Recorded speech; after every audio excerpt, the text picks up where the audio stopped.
Hello, Art 110 class. This is Brianna in the 11 a.m. class, and now I'm going to talk about my Eva and Franco reading.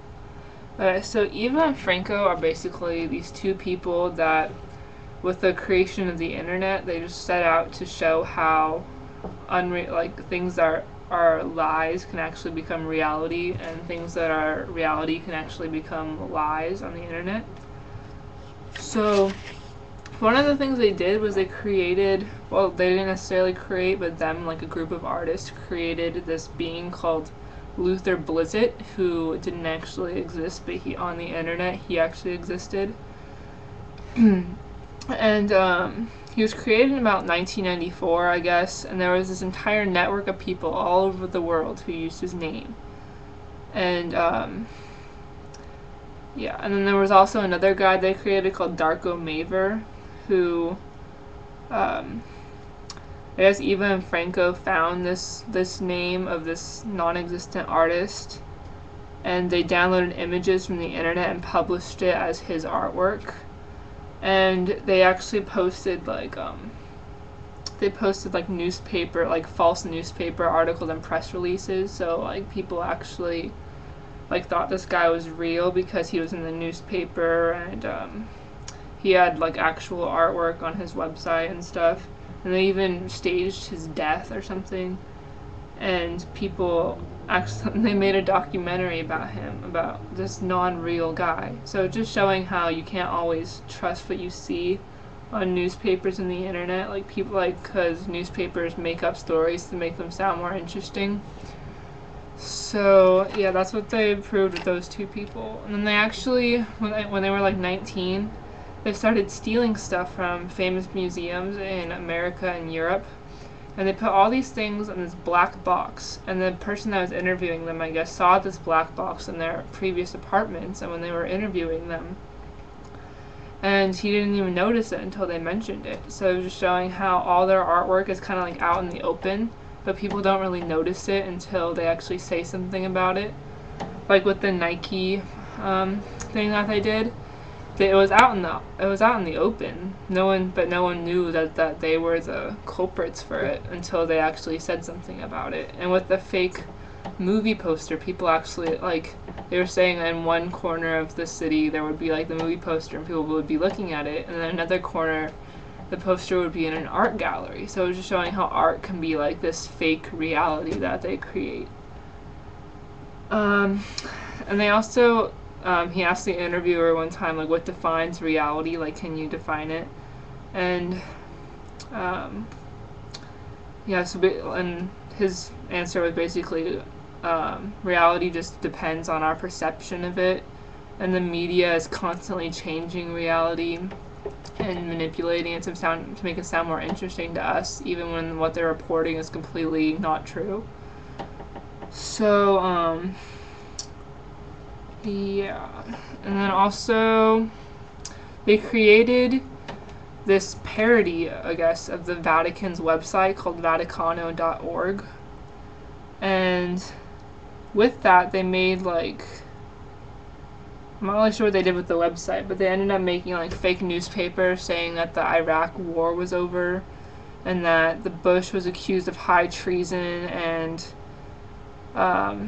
the previous 8 years had been a dream, and they passed out this newspaper like all over the world. And it was just showing that reality is just not something fixed and unchanging, but it exists only in what people like see. Like for a couple hours, people actually believed that the Iraq war was over just because a fake newspaper said it was. So it was just showing how like a select group of people are constantly changing our reality with like the things that we take for granted, like newspapers and the internet. And they also made this website, I guess, called net.art, which this website produced other websites and changed them around. And they used this website with the Korean web art festival, where they were given permission to go on the website, but then they changed, like, their piece to submit to the art festival was, they mixed up all the pieces of art and the artist names, So like that was their contribution to the festival, and everyone got really mad. And just the thing with all the Second Life, all the portraits of the Second Life, they asked the interviewer once, like, why just be yourself when you can be anybody? And that's why they were so interested with Second Life and like everything that we do on the internet, is because pretty much you can just become anybody you want. Like, while other people were trying to make themselves different on Second Life, they were trying to make avatars that look exactly like themselves. And they also did this with life sharing, where they allowed people to literally enter their home computer and use anything on it, like to see what they've been up to and see what they've been planning on their computer. And with that, they were just trying to make a statement showing how we do that, like, unconsciously with our Facebooks and our YouTubes. We just post what we're doing all the time. Like with Twitter now too, you can just post on your phone what you're doing and just let everybody know. And the reason that they made their personal information available to everybody is that they were taking power away from those that were in control. Like one of their quotes was, when something that is usually sold is given out for free, those in power become powerless. So they were basically just taking power away from like everybody who was trying to take advantage of them. So, and also the live sharing was the best way for Eva and Franco to show their work to people, because they just got out there really fast and they just made it available instead of trying to hide it. And now they were showing how the internet basically redefines how we spend our time. Like, people basically have to go on the internet every day to find out what's happening, because it's now the main source of our information. So now you can't really tell what's public or private, real or fake, because people are constantly making up fake things real and real things fake. Like with the Luther Blizzard is fake, but he's real on the internet. And yeah.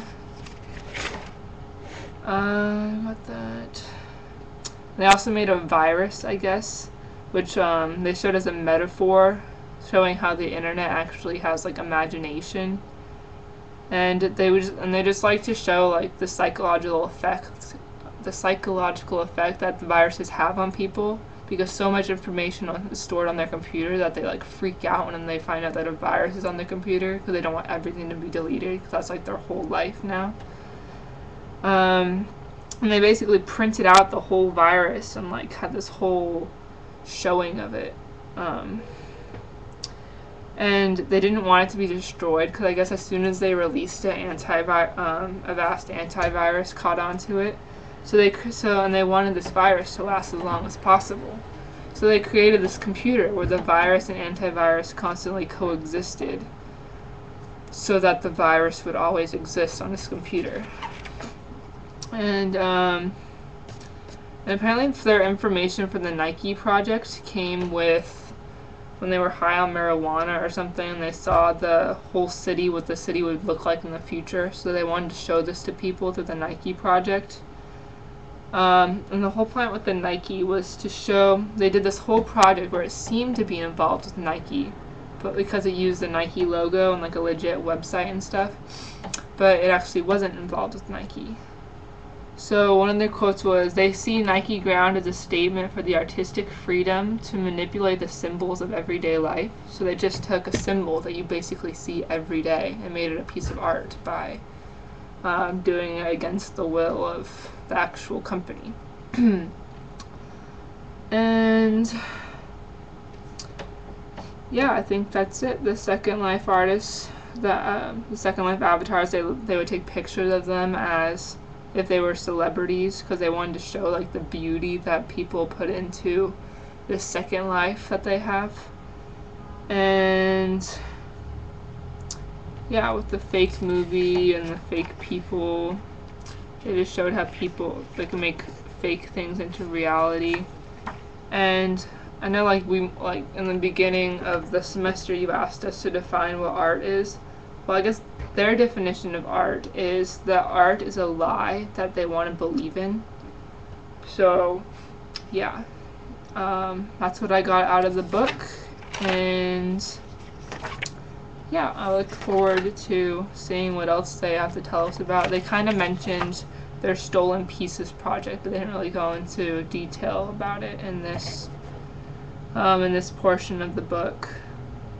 But I guess that has to do with the whole black box, where they put every piece of art that they stole in this black box, and now they're bringing it out into the open for everyone to see what they did under the radar, as they said. And yeah, because they didn't want it discovered until they revealed it, like with the Nike project.